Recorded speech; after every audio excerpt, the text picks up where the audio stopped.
ഈശോ മിശിഹായിൽ ഏറെ സ്നേഹിക്കപ്പെടുന്നവരെ, സഭയുടെ സുവിശേഷ പ്രഘോഷണ ദൗത്യത്തിൽ ആത്മനാ പങ്കുചേരുന്ന മിസ്സിയോ ടീമിൻ്റെ മിസ്സിയോ വൈബ്സ് എന്ന മുഖപത്രത്തിൻ്റെ വായനയിലേക്കും കേൾവിയിലേക്കും ഏവരെയും സ്നേഹപൂർവ്വം സ്വാഗതം ചെയ്യുന്നു.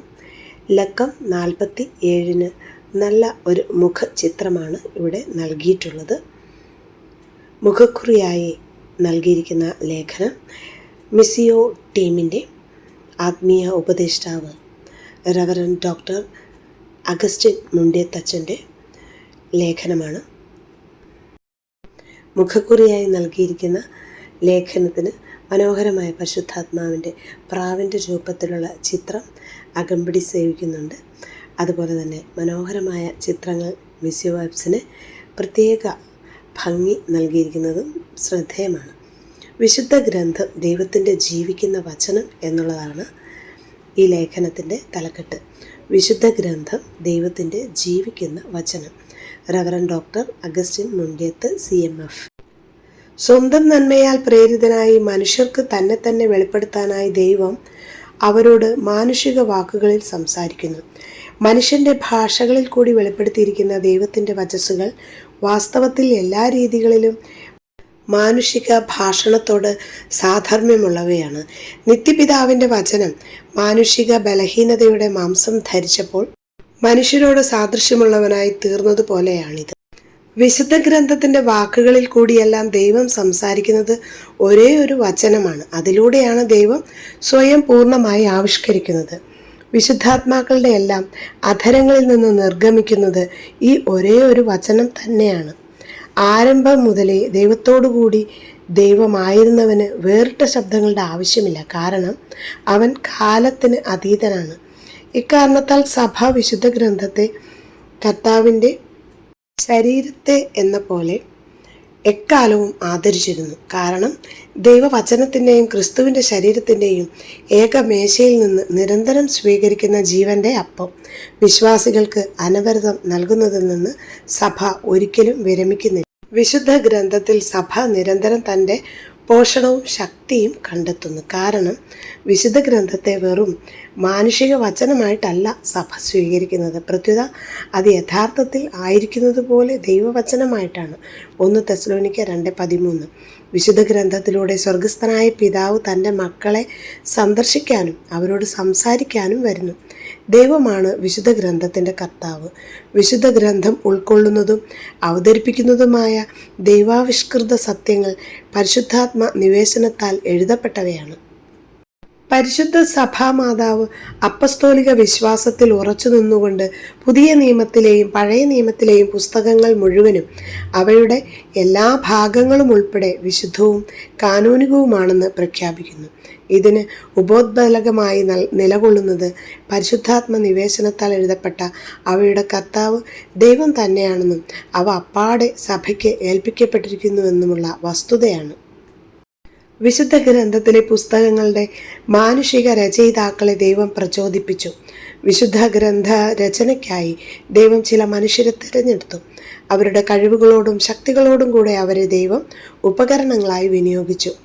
ഗ്രന്ഥരചന പ്രക്രിയയിൽ ദൈവം അവരിൽ കൂടിയും വർദ്ധിച്ചെങ്കിലും യഥാർത്ഥ ഗ്രന്ഥകാരന്മാർ എന്ന നിലയ്ക്കാണ് അവർ ദൈവം തങ്ങളോട് ആവശ്യപ്പെട്ടതെല്ലാം അവ മാത്രം രേഖപ്പെടുത്തിയത്.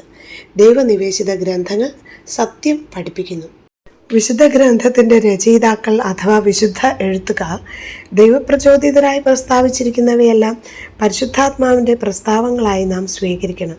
അതിനാൽ നമ്മുടെ രക്ഷയ്ക്ക് വേണ്ടി തിരുലിഖിതങ്ങളിൽ എഴുതപ്പെടണമെന്ന് അഭിലഷിച്ച ആ സത്യം ഉറപ്പായും വിശ്വസ്തമായും അബദ്ധരഹിതമായും വിശുദ്ധ ഗ്രന്ഥം പഠിപ്പിക്കുന്നു എന്ന് നാം അംഗീകരിക്കണം. അങ്ങനെയാണെങ്കിലും ക്രൈസ്തവ വിശ്വാസം എന്നത് വെറുമൊരു ഗ്രന്ഥത്തിൻ്റെ മതം അല്ല, ദൈവവചനത്തിൻ്റെ മതമാണ് ക്രിസ്തുമതം. ഈ വചനം എഴുതപ്പെട്ട മൂകമായ ഒരു വചനമല്ല, പ്രത്യുത അവതാരം ചെയ്ത് ജീവിക്കുന്ന വചനമാണ്. Saint Bernard. തിരുലിഖിതങ്ങൾ വെറും നിർജീവാക്ഷരങ്ങളായി മാറാതിരിക്കുന്നതിന് ജീവിക്കുന്ന ദൈവത്തിൻ്റെ നിത്യവചനമായ ക്രിസ്തു പരിശുദ്ധാത്മാവിലൂടെ മനസ്സുകളെ തിരുലിഖിതങ്ങൾ ഗ്രഹിക്കാനായി തുറക്കണം. ലൂക്കാ 24:45. പരിശുദ്ധാത്മാവാണ് വിശുദ്ധ ഗ്രന്ഥത്തിൻ്റെ വ്യാഖ്യാതാവ്. വിശുദ്ധ ഗ്രന്ഥത്തിൽ ദൈവം മനുഷ്യരോട് മാനുഷിക രീതിയിൽ സംസാരിക്കുന്നു. വിശുദ്ധ ഗ്രന്ഥം ശരിയായി വ്യാഖ്യാനിക്കുന്നതിന് മാനുഷിക ഗ്രന്ഥകാരന്മാർ യഥാർത്ഥത്തിൽ എന്തു വ്യക്തമാക്കാനാണ് ഉദ്ദേശിച്ചതെന്നും അവരുടെ വാക്കുകൾ വഴി നമുക്കായി എന്ത് വെളിപ്പെടുത്തുവാനാണ് ദൈവം തിരുവുള്ളമായതെന്നും വായനക്കാരൻ ഗ്രഹിക്കണം. വിശുദ്ധ ഗ്രന്ഥകാരന്മാർ ഉദ്ദേശിച്ച അർത്ഥം ഗ്രഹിക്കുന്നതിന് അവർ ജീവിച്ച കാലഘട്ടത്തിൻ്റെയും സംസ്കാരത്തിൻ്റെയും അവരുടെ കാലത്തെ സാഹിത്യരൂപത്തിൻ്റെയും പ്രത്യേകതകളും അക്കാലത്തെ ചിന്തയുടെയും ഭാഷണത്തിൻ്റെയും ആഖ്യാനത്തിൻ്റെയും രീതികളും നാം ശ്രദ്ധിക്കണം.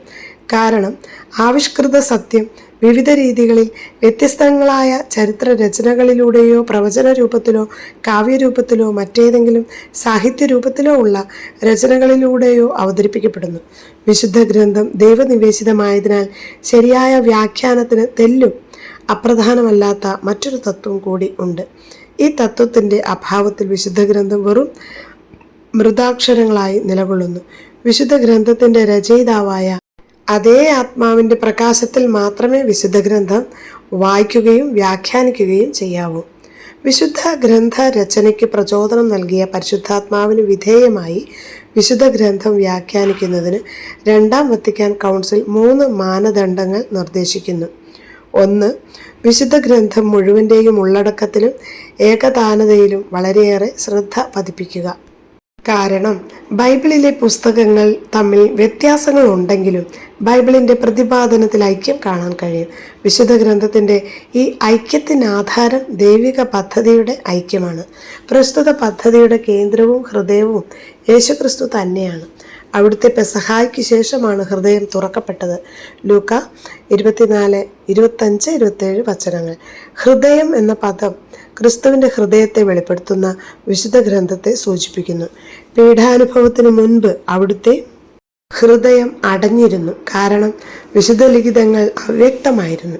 എന്നാൽ പീഡാനുഭവത്തിന് ശേഷം അത് തുറക്കപ്പെട്ടു, കാരണം അപ്പോൾ മുതൽ തിരുലിഖിതം ഗ്രഹിച്ചവർ പ്രവചനങ്ങളെ എങ്ങനെ വ്യാഖ്യാനിക്കണമെന്ന് ആലോചിക്കുകയും വിവേചിച്ചറിയുകയും ചെയ്തു.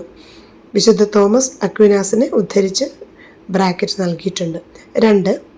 സഭ മുഴുവൻ്റെയും സജീവ പാരമ്പര്യത്തിൽ ബൈബിൾ വായിക്കണം.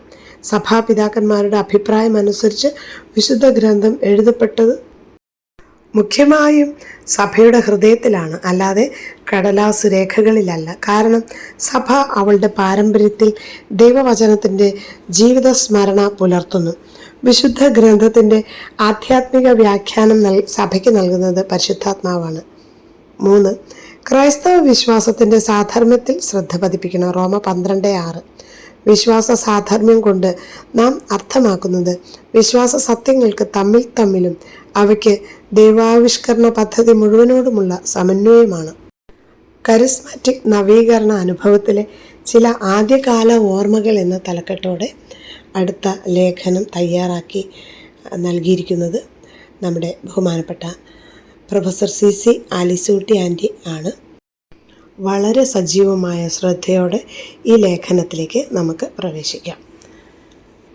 പ്രൊഫസർ CC ആലിസൂട്ടി ആൻറ്റി. തൃശ്ശൂർ സെൻറ് മേരീസ് കോളേജിലെ ലീവ് വേക്കൻസിയിലുള്ള ജോലി കഴിഞ്ഞ് ഫ്രീ ആയിരിക്കുമ്പോഴാണ് കോഴിക്കോട് ക്രൈസ്റ്റ് ഹാളിൽ വെച്ച് നടന്ന ആദ്യത്തെ കരിസ്മാറ്റിക് ധ്യാനത്തിൽ 1976 ജൂൺ 27 മുതൽ ജൂലൈ 2 വരെ പങ്കെടുക്കാനുള്ള അവസരം എനിക്കുണ്ടായത്. അത് തികച്ചും അപ്രതീക്ഷിതമായ ഒരു ദൈവപരിപാലന ആയിരുന്നു. AICUF ആനിമേറ്റർമാർക്കായി തിരുപ്പത്തൂർ വെച്ച് നടന്ന ഒരു ദേശീയ സെമിനാറിൽ വെച്ച് ആ പ്രോഗ്രാമിൽ പങ്കെടുക്കാനായി ഡൽഹിയിൽ നിന്ന് എത്തിയിരുന്ന ഫാദർ ഫിയോ മസ്കരനാസ് SJ ആണ് ആ ധ്യാനത്തിലേക്ക് എന്നെ ക്ഷണിച്ചത്. പ്രസ്തുത പ്രോഗ്രാമിനെ പറ്റി യാതൊരു ധാരണയും എനിക്കില്ലായിരുന്നെങ്കിലും ഫിയോ അച്ഛൻ്റെ നേതൃത്വത്തിലാകയാൽ നന്നായിരിക്കുമെന്ന ഉറപ്പിൽ വിമല കോളേജിൽ എൻ്റെ അധ്യാപകരായിരുന്ന സിസ്റ്റർ ക്ലിയോപാട്രയെയും സിസ്റ്റർ ക്രിസലോഗയെയും ഞാൻ വിവരമറിയിച്ചു. ഞങ്ങൾ 3 പേരും അതിൽ പങ്കെടുത്തു. ആ ധ്യാനം എൻ്റെ ജീവിതത്തെ പാടെ മാറ്റിമറിച്ചു.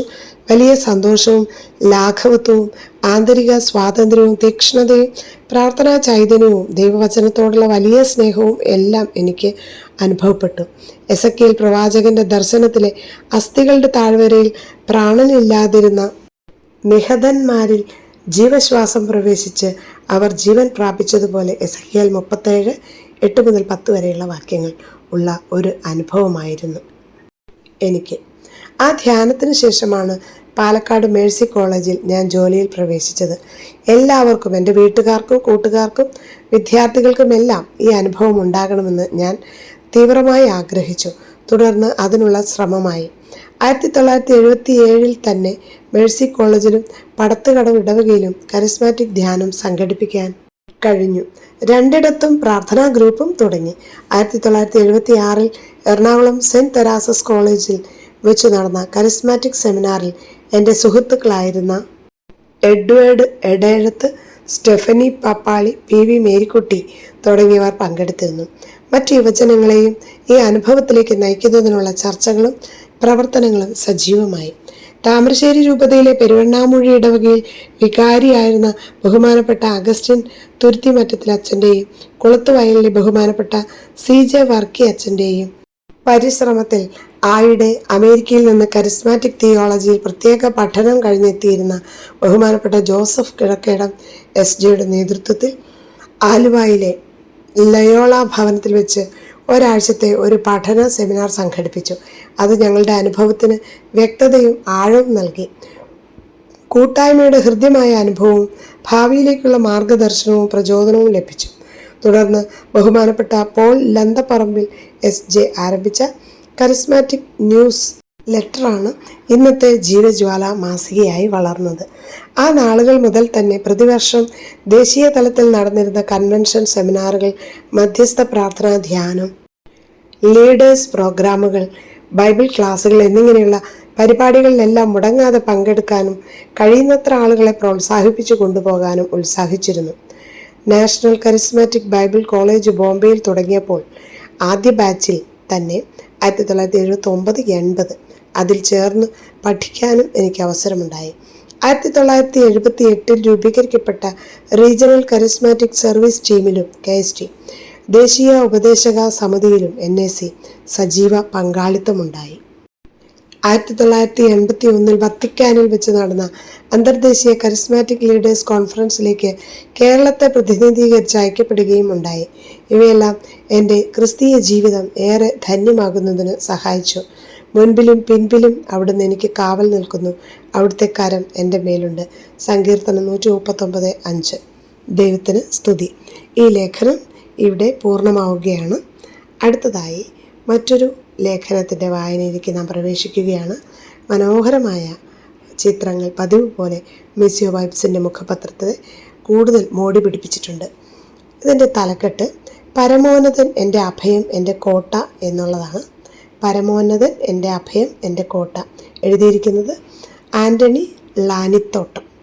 1963 ഡിസംബർ അവസാന ആഴ്ചയിൽ അമൃത്സറിലെ സെൻറ്റ് ഫ്രാൻസിസ് സ്കൂളിലെ സീനിയർ ബയോളജി അധ്യാപകനായി എനിക്ക് നിയമനം ലഭിച്ചപ്പോൾ ജീവിതത്തിൻ്റെ ഒരു പുതിയ അധ്യായം ആരംഭിക്കുന്നതിൻ്റെ ആകാംക്ഷയോടെ ഞാൻ അങ്ങോട്ടേക്ക് പുറപ്പെടുവാനുള്ള തയ്യാറെടുപ്പ് നടത്തി. തിരക്കേറിയ മാർക്കറ്റുകളും വായുവിൽ തങ്ങി നിൽക്കുന്ന സുഗന്ധദ്രവ്യങ്ങളുടെ ഗന്ധവും നിറഞ്ഞ കൊച്ചി എന്ന ഊർജ്ജസ്വലമായ നഗരത്തിൽ നിന്നാണ് എൻ്റെ യാത്ര ഞാൻ ആരംഭിച്ചത്.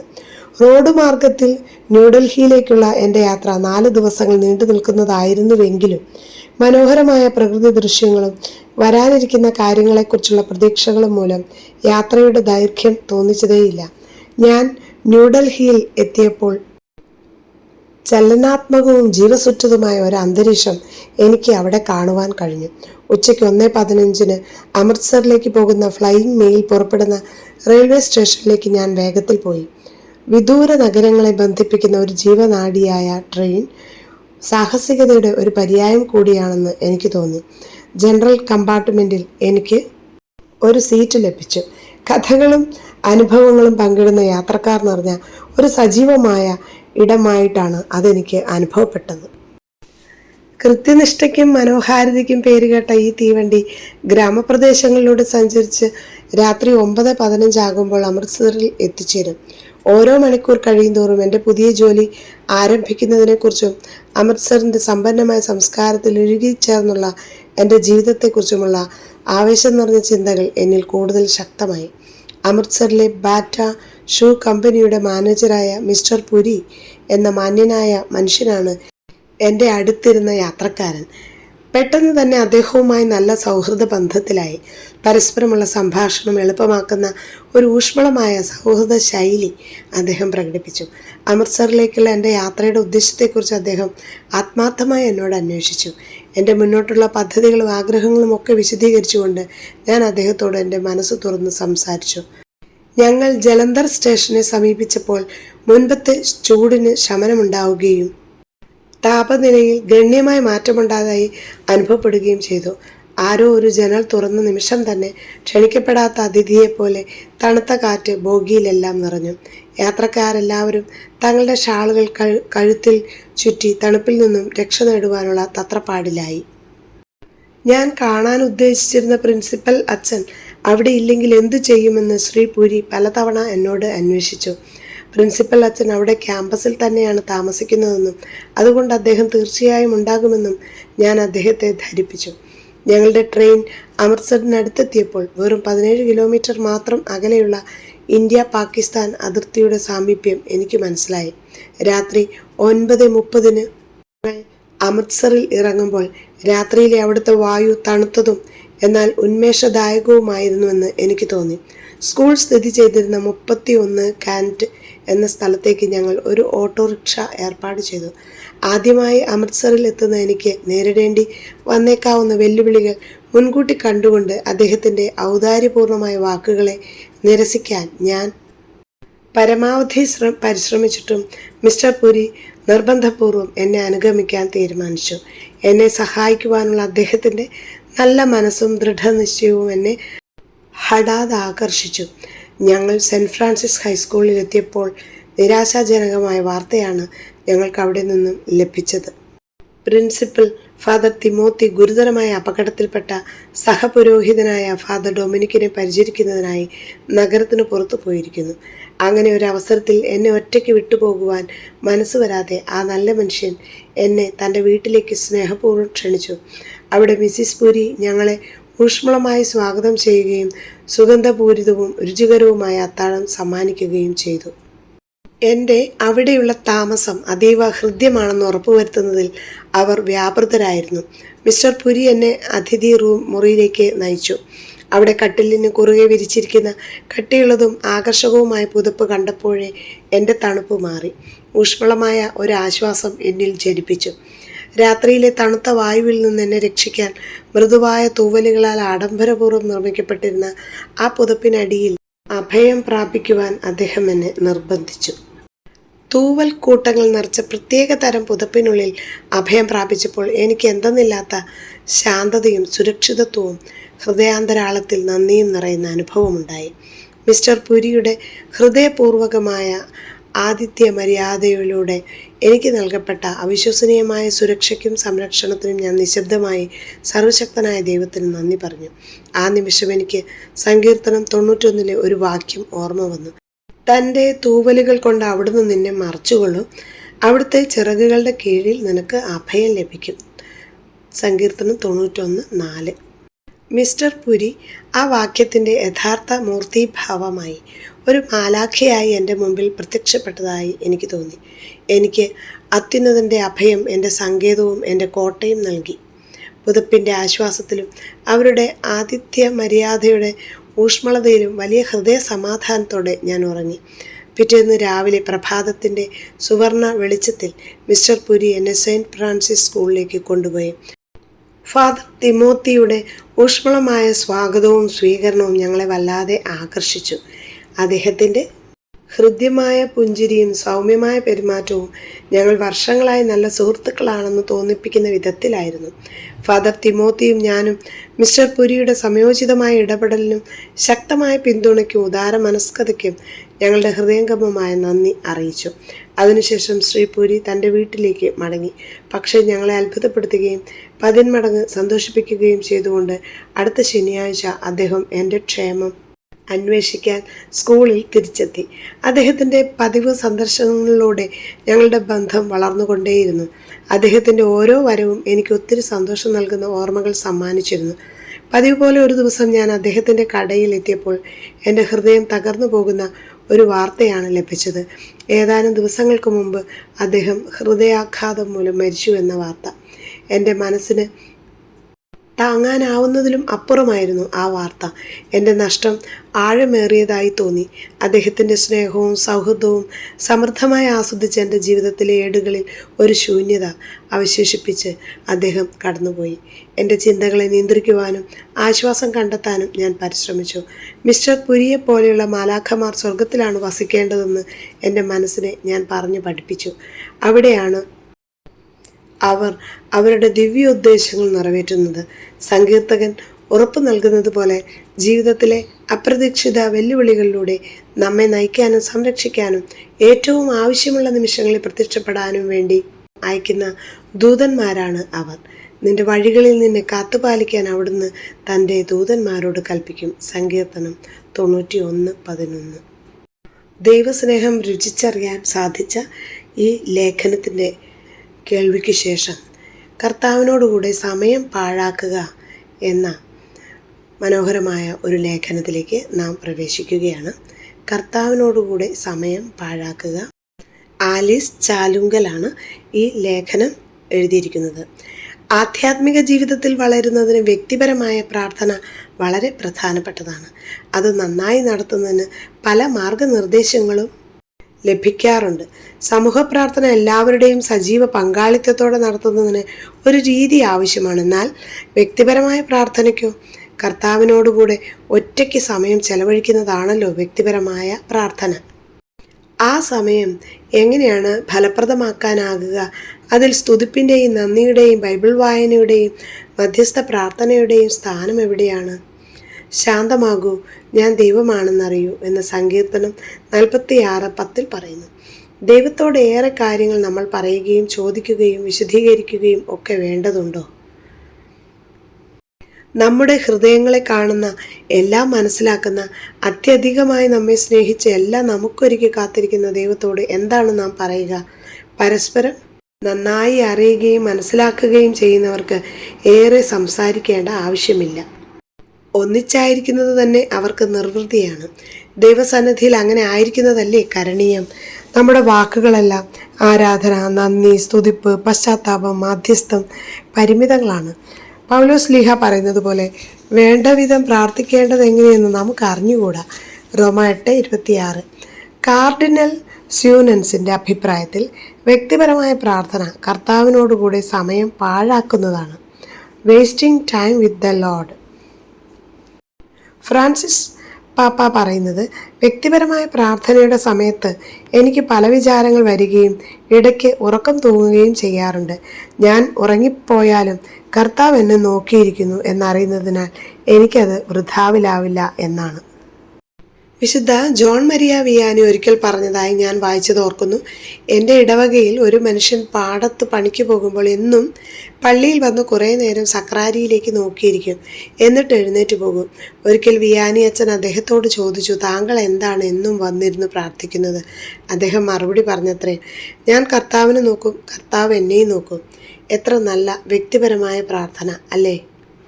കോറിന്തോസുകാർക്കുള്ള 2-ാം ലേഖനത്തിൽ വിശുദ്ധ പൗലോസ് ലീഹ പറയുന്ന ഭാഗം വളരെ പ്രസക്തമാണ്. കർത്താവ് ആത്മാവാണ്. കർത്താവിൻ്റെ ആത്മാവുള്ളിടത്ത് സ്വാതന്ത്ര്യമുണ്ട്. കർത്താവിൻ്റെ മഹത്വം കണ്ണാടിയിൽ എന്ന പോലെ മൂടുപടമണിയാത്ത മുഖത്ത് പ്രതിഫലിക്കുന്ന നാം എല്ലാവരും അവിടുത്തെ സാദൃശ്യത്വത്തിലേക്ക്, മഹത്വത്തിൽ നിന്ന് മഹത്വത്തിലേക്ക് കർത്താവിൻ്റെ ആത്മാവാൽ രൂപാന്തരപ്പെട്ടുകൊണ്ടിരിക്കുകയാണ്. 2 കൊരിന്തോസ് 3:18. ദൈവത്തിന് സ്തുതി. വ്യക്തിപരമായ പ്രാർത്ഥനയ്ക്ക് പുതിയ മാനം കൽപ്പിച്ചു നൽകിയ പ്രിയ എഴുത്തുകാരിക്ക് അഭിനന്ദനങ്ങൾ. തുടർന്ന് വരുന്ന ലേഖനം ഒരു നന്മ നിറഞ്ഞ മറിയമേ പോലും അനുസ്മരിക്കപ്പെടാതെ പോകില്ല എന്നുള്ള വെറോനിക്ക ജോർജ് മംഗലാപുരത്തിൻ്റെ ഒരു മനോഹരമായ ലേഖനമാണ്. മാതാവിൻ്റെ കൊന്തയേന്തി മാതാവിൻ്റെ മനോഹരമായ ഒരു ചിത്രം ഈ മുഖപത്രത്തിൽ നൽകിയിട്ടുണ്ട്. ലേഖനത്തിലേക്ക് പ്രവേശിക്കാം. 2023 ഓഗസ്റ്റ് 29 എൻ്റെ ജീവിതത്തെ ആകെ മാറ്റിമറിച്ച ദിവസം. ഞാൻ ഗർഭിണിയാണെന്ന വിവരം അറിഞ്ഞ ദിവസം. അതിൻ്റെ ആനന്ദം വാക്കുകൾക്ക് അതീതമായിരുന്നു. ഞാനും എൻ്റെ ഭർത്താവും തികച്ചും ആവേശത്തോടെ ഈ അനുഗ്രഹം നൽകിയ ദൈവത്തെ സ്തുതിച്ചു. കുടുംബാംഗങ്ങളോടും മാതാപിതാക്കളോടും സഹോദരങ്ങളോടും ഈ സന്തോഷ വാർത്ത പങ്കുവച്ചപ്പോൾ ഞങ്ങൾ എല്ലാവരും ചേർന്ന് ദൈവത്തെ മഹത്വപ്പെടുത്തി. അപ്രതീക്ഷിതമായി തലചുറ്റലും ക്ഷീണവും അനുഭവപ്പെട്ടപ്പോഴാണ് ആദ്യമായി സംശയം തോന്നിയത്. ഹോസ്പിറ്റലിലെ പരിശോധനയിൽ ഗർഭം സ്ഥിരീകരിച്ചു. ആ അതുല്യ സന്തോഷം ദീർഘകാലം ഓർമ്മിക്കപ്പെടുന്ന വിശ്വാസത്തിൻ്റെയും സഹനത്തിൻ്റെയും സ്നേഹത്തിൻ്റെയും കഥയായി മാറി. ഞാൻ പതിവായി ദിവ്യബലിയിൽ പങ്കെടുത്തിരുന്നെങ്കിലും പ്രഭാതങ്ങളിലെ ഗർഭാരിഷ്ടതകൾ മൂലം അത് മുടങ്ങി. മംഗലാപുരത്തെ saint Aloysius deemed to be യൂണിവേഴ്സിറ്റിയിൽ ജേർണലിസം ആൻഡ് മീഡിയ വിഷയത്തിൽ PG പഠനം തുടരുന്നുണ്ടായിരുന്നു. മംഗലാപുരം തീരദേശമായിരുന്നതിനാൽ സദാ മീൻ വാസനയുള്ള ആ പരിസരം എനിക്ക് മറ്റൊരു വെല്ലുവിളിയായി. കൂടാതെ പഠനവും അനാരോഗ്യ പ്രശ്നങ്ങളും ഒരുമിച്ച് കൈകാര്യം ചെയ്യുക തികച്ചും ക്ലേശകരമായിരുന്നു. ഭക്ഷണം പോലും ഉണ്ടാക്കാനോ ഉണ്ടാക്കിയത് കഴിക്കാനോ കഴിയുന്നില്ല. വെള്ളം കുടിച്ചാൽ പോലും ഛർദ്ദിക്കുമായിരുന്നു. ഞാൻ ദൈവത്തോട് പറഞ്ഞു, ഇനി ഒരിക്കലും ഗർഭിണിയാകാൻ ഞാൻ ആഗ്രഹിക്കുന്നില്ല എന്ന്. കാരണം അത്രയേറെ ബുദ്ധിമുട്ടായിരുന്നു ഞാൻ അനുഭവിച്ചത്. എന്നാൽ എൻ്റെ ഭർത്താവ് അവിശ്വസനീയമായ ഒരു പിന്തുണയുമായി എനിക്കൊപ്പമുണ്ടായിരുന്നു. എൻ്റെ അപ്പനും അമ്മയും സഹോദരിമാർ റോസയും റൂത്തും എന്നെ ശുശ്രൂഷിക്കാൻ എത്തി. അവർ എന്നെ ശുശ്രൂഷിക്കാൻ എത്തിയപ്പോഴും ഞങ്ങൾക്കൊപ്പം താമസിച്ചപ്പോഴും അവർ എനിക്ക് വലിയ ആശ്വാസമായിരുന്നു.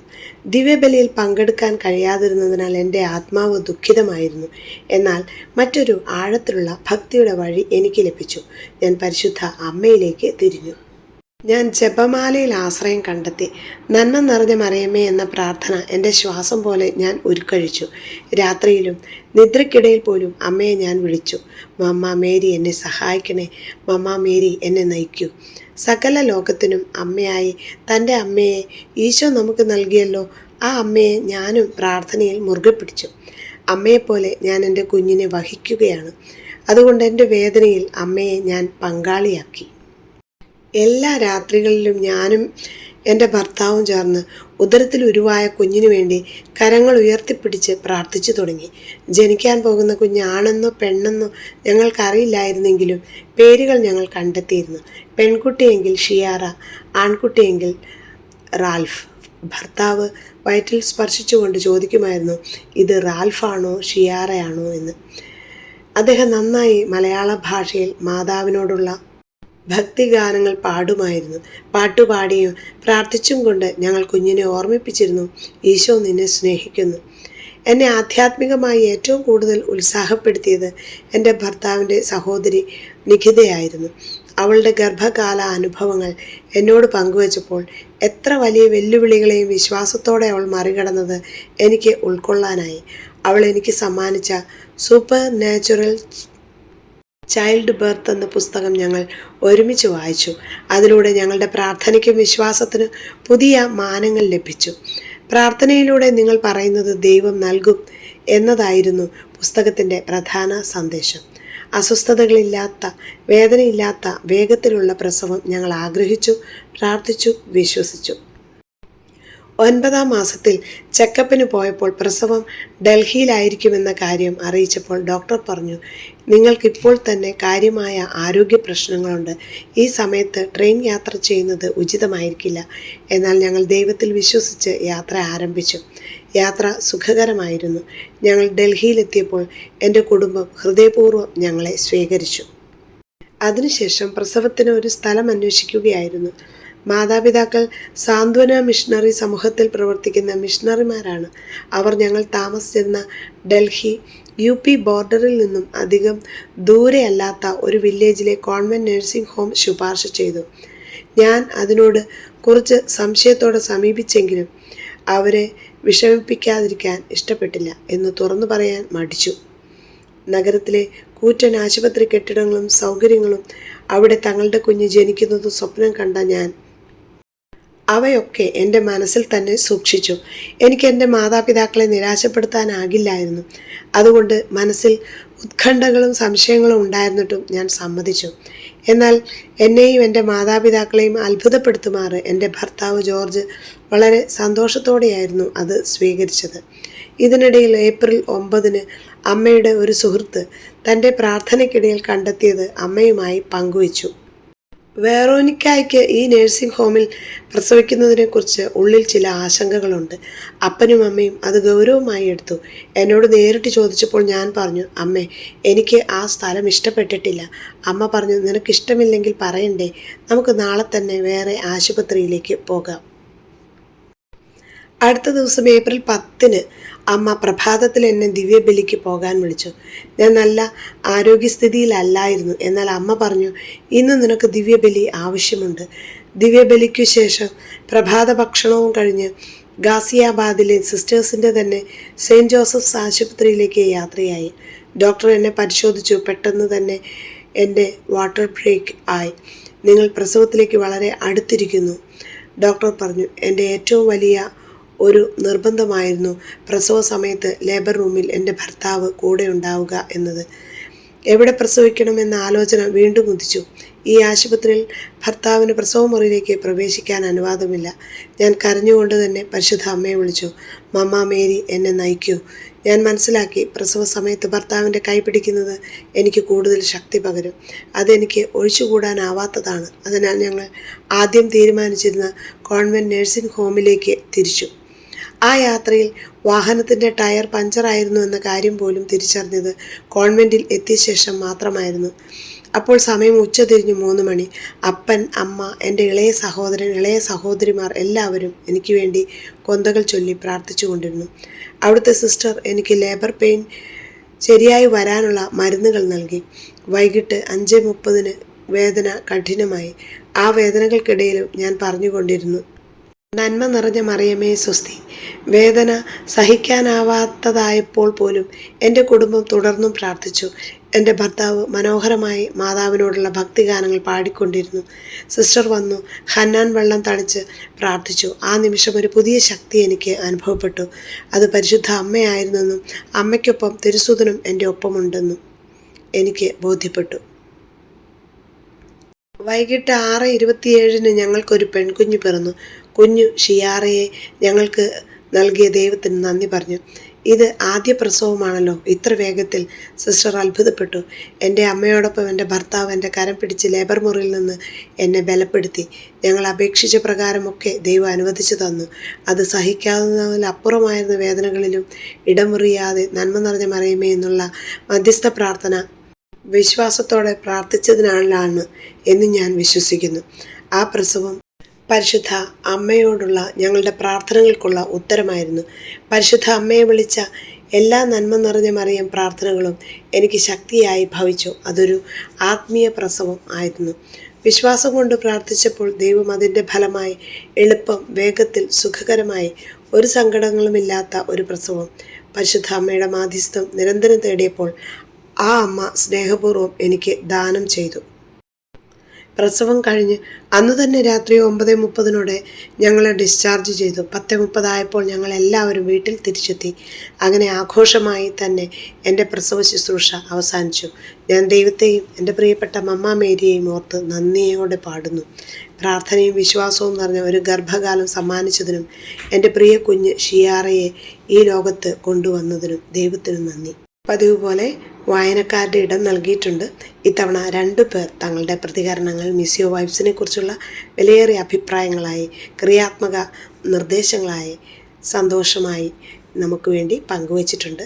പ്രിയപ്പെട്ടവരെ, നിങ്ങളുടെ പ്രതികരണങ്ങൾ ചിലതെല്ലാം തിരഞ്ഞെടുത്ത് പ്രസിദ്ധീകരിക്കുന്നതാണ്. മിസ്സിയോ vibes@gmail.com അയച്ചു തരിക. സക്രിയ VK എഴുതിയിരിക്കുന്ന ഒരു പ്രതികരണം ഇപ്രകാരമാണ്. യേശുവിൽ പ്രിയപ്പെട്ടവരെ, ഞാൻ മിസ്സിയോ വൈബ്സിൻ്റെ സഹയാത്രികനും സ്ഥിര വായനക്കാരനുമാണ്.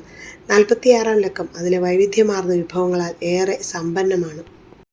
വിശ്വാസത്തിൽ വളരാൻ ആഗ്രഹിക്കുന്നവർക്കും വളർന്നവർക്കും ഇതൊരു മുതൽക്കൂട്ടാണ്. 46-ാം ലക്കത്തിൽ എന്നെ ഹഠാത് ആകർഷിച്ചത് ബഹുമാനപ്പെട്ട അഗസ്റ്റിൻ മുണ്ടിയത്തച്ഛൻ്റെ സഭയുടെ പ്രബോധനാധികാരം എന്ന പ്രൗഢഗംഭീരമായ ലേഖനമാണ്. മറ്റു ലേഖനങ്ങൾക്കും രണ്ടാമതല്ലാത്ത സ്ഥാനമുണ്ട്. അച്ഛൻ പറയുന്നു, സഭയിൽ പാരമ്പര്യത്തിലൂടെയും ലിഖിത രൂപത്തിലൂടെയുമാണ് വചനം നിലനിൽക്കുന്നത് എന്ന്. ഈ ദൈവവചനത്തെ ആധികാരികമായി വ്യാഖ്യാനിക്കാൻ റോമിലെ മെത്രാനായ മാർപ്പാപ്പയോട് കൂറും വിശ്വസ്തതയും പുലർത്തുന്ന സജീവ ആത്മീയ അധികാരത്തിലുള്ള മെത്രാന്മാർക്കാണ് ചുമതല ലഭിച്ചിരിക്കുന്നത്. സഭയുടെ ഈ പ്രബോധന അധികാരം ദൈവവചനത്തിന് അതീതമല്ല. ദൈവനിവേശിതമായ വിശുദ്ധ വചനവും ഈശോയുടെ ശിഷ്യന്മാരിലൂടെയും അപ്പസ്തോലന്മാരിലൂടെയും ഇഴപാകി കൂടിച്ചേർന്ന് സഭയിൽ ഒരു വലിയ വിശ്വാസ നിക്ഷേപമായി തീർന്നിരിക്കുന്നു. ഈ നിക്ഷേപത്തെ കാത്തു സൂക്ഷിക്കാൻ അപ്പസ്തോലന്മാർ സമസ്ത സഭയെയുമാണ് ഭരമേൽപ്പിച്ചിരിക്കുന്നത്. അച്ഛൻ്റെ ലേഖനം നമ്മുടെ സഭയുടെ 2000 വർഷത്തെ സമ്പന്നമായ പാരമ്പര്യത്തെയും പീഡാസഹനങ്ങളെയും നടന്നു തീർത്ത കനൽ വഴികളെയും ഓർമ്മിപ്പിക്കും തീർച്ച. എൻ്റെ ആത്മീയ വിശ്വാസ യാത്രയിൽ വിശ്വസ്തനായ കൂട്ടുകാരനും അതിലുപരി ഗുരുവായും മിസ്സിയോ വൈബ്സ് എൻ്റെ വിശ്വാസത്തെ സമ്പന്നമാക്കുകയും നയിക്കുകയും ചെയ്യുന്നു. ദൈവനാമം മഹത്വപ്പെടട്ടെ. Thank you.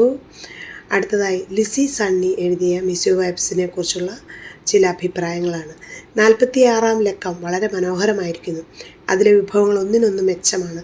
ശ്രീ ടോമിച്ചൻ എഴുതിയ മിഷണറി ദൈവകരങ്ങളിലെ ഉപകരണം എന്ന ലേഖനം എൻ്റെ ഹൃദയത്തെ തൊട്ടുണർത്തി. ഒരു മിഷണറി ആകണമെന്ന എൻ്റെ ആഗ്രഹം ചിറകുവിരിക്കാൻ ഇത് സഹായകമായി. ഈശോയ്ക്ക് എടുത്ത് ഉപയോഗിക്കാൻ പറ്റിയ ഒരു ഉപകരണമായി എപ്പോഴും ഞാൻ അവിടുത്തെ ഹിതത്തിന് എന്നെ വിട്ടുകൊടുക്കണം. ചുറ്റിലും നടക്കുന്ന കാര്യങ്ങളിൽ ആകർഷിക്കപ്പെടാതെ ഈശോയ്ക്ക് വേണ്ടി എന്തു ചെയ്യണമെന്നതിലായിരിക്കണം എൻ്റെ ശ്രദ്ധ. എൻ്റെ ആഗ്രഹത്തിനനുസരിച്ചുള്ള ശുശ്രൂഷയിലല്ല, കർത്താവിൻ്റെ ഹിതമനുസരിച്ചുള്ള ശുശ്രൂഷകളിലാണ് ഞാൻ ഏർപ്പെടേണ്ടത് എന്ന് ഈ ലേഖനം വ്യക്തമാക്കുന്നു. ഈശോയ്ക്ക് വേണ്ടിയാണെങ്കിൽ പോലും മാർത്തായെപ്പോലെ പലവിധ ശുശ്രൂഷകളിൽ വ്യാപൃതിയായി എന്നെയും മറ്റുള്ളവരെയും തൃപ്തരാക്കാൻ ശ്രമിക്കാതെ മറിയത്തെപ്പോലെ ഈശോ ഇഷ്ടപ്പെടുന്ന ശുശ്രൂഷ ചെയ്യണം. അവിടുത്തെ ഹിതമറിഞ്ഞ് പ്രവർത്തിക്കണം. രഹസ്യത്തിൽ പോലും മറ്റുള്ളവരുടെ പ്രശംസയ്ക്ക് വേണ്ടി കാതോർക്കരുത്. ദൈവത്തിൻ്റെ മഹത്വവും അവിടുത്തെ പ്രീതിയുമായിരിക്കണം ഒരു മിഷണറിയുടെ പ്രയാണത്തിന് ഉത്തേജകമാകേണ്ടത്. ഈ ലേഖനം വായിച്ചപ്പോൾ ഈശോയുടെ പുഞ്ചിരിയാർന്ന മുഖം എൻ്റെ കണ്ണുകളിൽ തെളിഞ്ഞു. സുവിശേഷ പ്രഘോഷണത്തിന് ഒരുക്കമായ പാദരക്ഷയണിഞ്ഞ പ്രതീതി, ഒരു പുത്തൻ അഭിഷേകം എന്നിൽ പടർന്നു. നന്ദി. പതിവ് പോലെ മിസ്സിയോ വാർത്തകൾ മിസ്സിയോ വൈബ്സിൽ ഇത്തവണയും ചിലത് നൽകിയിട്ടുണ്ട്. പ്രധാനമായും 10 ആഴ്ച നീളുന്ന മിസ്സിയോ പ്രിലിംസ് ഓൺലൈൻ കോഴ്സിൻ്റെ 18ാമത്തെ ബാച്ച് ഓഗസ്റ്റ് 23-ന് ആരംഭിക്കും എന്നുള്ളതാണ്. അതിനുള്ള സൂം ലിങ്ക് പബ്ലിഷ് ചെയ്തിട്ടുണ്ട്. സുവിശേഷ സാക്ഷ്യം നൽകി ജീവിതം മുന്നോട്ട് നയിക്കുവാൻ മാമോദീസ സ്വീകരിച്ച എല്ലാവരെയും സഹായിക്കുക എന്ന ലക്ഷ്യത്തോടെ നടത്തപ്പെടുന്നതാണ് ഈ ഓൺലൈൻ കോഴ്സ്. ഏവരെയും സ്വാഗതം ചെയ്യുന്നു. എല്ലാ ശനിയാഴ്ചകളിലും വൈകിട്ട് 7:30-ന് ജപമാലയോടുകൂടിയാണ് സെഷൻ ആരംഭിക്കുന്നത്. മിസ്സിയോയുടെ മറ്റൊരു വാർത്ത മിസ്സിയോ റെസിഡൻഷ്യൽ കോഴ്സ് നടക്കുന്നതുമായി സംബന്ധിച്ചുള്ളതാണ്. ഓഗസ്റ്റ് 18-ന് രാവിലെ 10 മണിക്ക് ആരംഭിച്ച് 23-ന് ഉച്ചയ്ക്ക് 2 മണിക്ക് അവസാനിക്കുന്ന രീതിയിൽ കറുകുറ്റി മിസ്സിയോ ഭവനിൽ വെച്ച് മിസ്സിയോ റെസിഡൻഷ്യൽ കോഴ്സ് നടത്തപ്പെടുന്നു. സുവിശേഷമായിക്കൊണ്ട് സുവിശേഷമേകുവാൻ പരിശീലിപ്പിക്കുന്ന ഒരു കോഴ്സാണിത്. പങ്കെടുക്കാൻ ആഗ്രഹിക്കുന്നവർ താഴെ നൽകിയിരിക്കുന്ന നമ്പറിൽ ബന്ധപ്പെടുക. 9061954230. മറ്റൊരു നമ്പർ 7012574557. മിസ്സിയോ കുടുംബത്തിൽ നിന്ന് നൽകുന്ന മറ്റൊരു പ്രേക്ഷിത പ്രവർത്തനം മിസ്സിയോ ഔട്ട്റീച്ച് കോഴ്സുകളാണ്.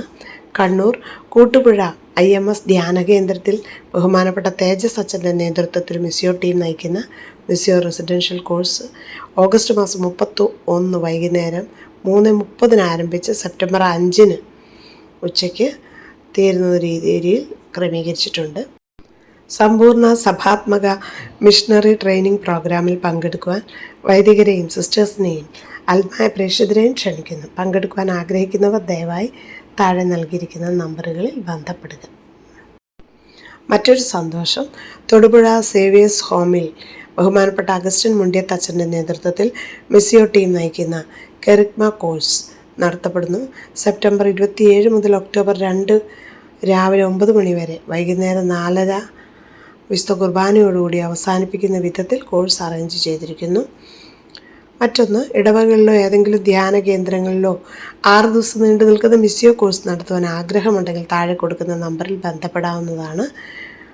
9061954230. മറ്റൊരു നമ്പർ 7012574557. പ്രിയപ്പെട്ടവരെ, മിസ്സിയോ ഭവന പണിയുമായി ബന്ധപ്പെട്ട് കടബാധ്യതകൾ നിലനിൽക്കുമ്പോഴും ധാരാളം ജീവകാരുണ്യ പ്രവർത്തനങ്ങൾ നടത്തുകയാണ് മിസ്സിയോ ടീം. ദൈവം നടത്തുന്ന പ്രേക്ഷിത പ്രവർത്തനങ്ങൾക്ക് മിസ്സിയോയിലൂടെ ഒരു കൈത്താങ്ങാകുവാൻ ആഗ്രഹിക്കുന്നവർക്ക് ഭവനം പൂർത്തിയാക്കുന്നതിനൊക്കെ വേണ്ടിയിട്ടുള്ള ചെലവുകളിലേക്ക് നിങ്ങളുടെ ദശാംശം നൽകി സഹായിക്കാവുന്നതാണ്. അക്കൗണ്ട് നമ്പറും മറ്റ് ഡീറ്റെയിൽസും അവിടെ താഴെ നൽകിയിട്ടുണ്ട്. താഴെ കൊടുത്തിരിക്കുന്ന QR കോഡ് ഉപയോഗിച്ചും നിങ്ങളുടെ ദശാംശം മിസ്സിയോയുടെ അക്കൗണ്ടിലേക്ക് പരിശുദ്ധാത്മാവിൻ്റെ പ്രേരണ ലഭിക്കുകയാണെങ്കിൽ അയക്കാൻ സാധിക്കുന്നതാണെന്ന് അറിയിക്കുന്നു. പ്രിയപ്പെട്ടവരെ, മിസ്സിയോ വൈബ്സിൻ്റെ 47-ാം ലക്കത്തിൻ്റെ വായന ഇവിടെ പൂർണ്ണമാവുകയാണ്.